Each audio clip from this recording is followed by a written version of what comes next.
The police chief of a small Mississippi police department is out of a job after audio tape of him bragging about killing 13 people in the line of duty was released. Shot and killed in the line of duty 13 different people. You shot that nigga 119 times. Okay? Yeah. I mean, I saved 67 kids, and a vehicle was shot 319 times. But he was hit 119 times by me. Sam Dobbins was secretly recorded by Robert Lee Hooker, a black cop, who discovered how bad the department was shortly after. Joining the recording was also made public by Mississippi Center for Investigative Reporting. When asked about the recording, Robbins denied using slurs, saying he did not talk like that. After the recording was released, the town's board of aldermen fired Robbins. This is just a situation that we know exists. We know it's out there, and it's so unfortunate.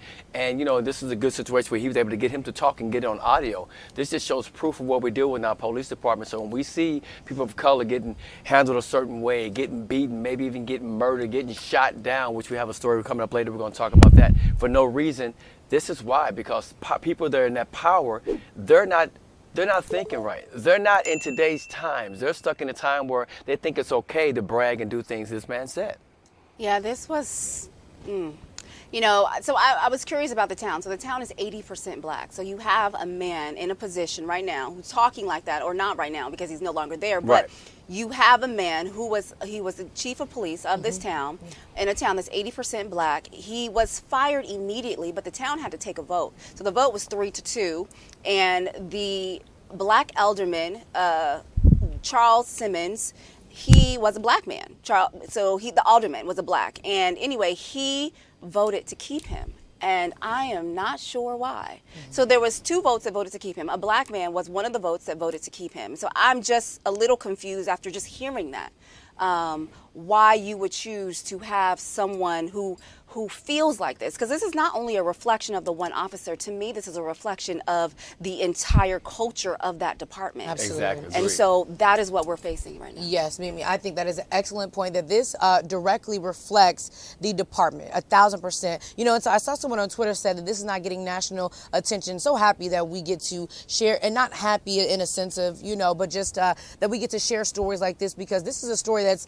not getting nearly enough attention, I believe. And so we have to use, like, Ben Crump has to be the person to spread this news in order for us to even get these news stories on our timeline. But back to your point about the department, when we talk about George Floyd's killing at the hands of Derek Chauvin,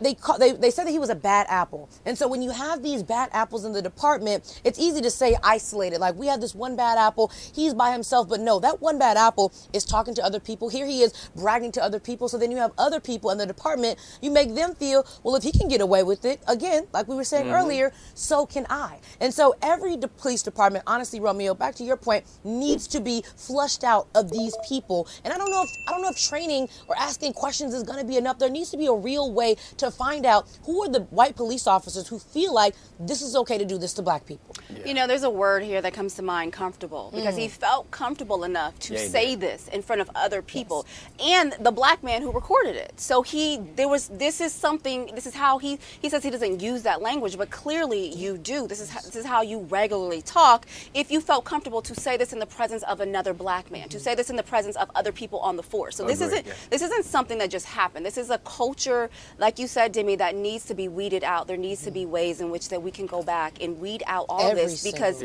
you cannot, and I have to say this again, you cannot be the chief of police in a town that's 80% black talking like this. No, you cannot. And I'm sorry. No, I was just going to say, the man that voted for him to stay, it makes you think, what did he have on him for him to do that, right? Because that should have been automatic, he has to go. But for him to say that, there could be something behind that. You know, we too talk about representation, about getting more black people. Or Mimi, you thought of maybe think of another point. A black person was on the department, right? So we think that getting more black people in is going to be like, if there's a black person around, he wouldn't say that, but he said this with black people around. So there's just like so much disrespect on so many levels that even having more black people in the department didn't matter. Save. I mean, the black man voted, was one of the 2 who voted for him to stay. So, you know, that's another whole situation.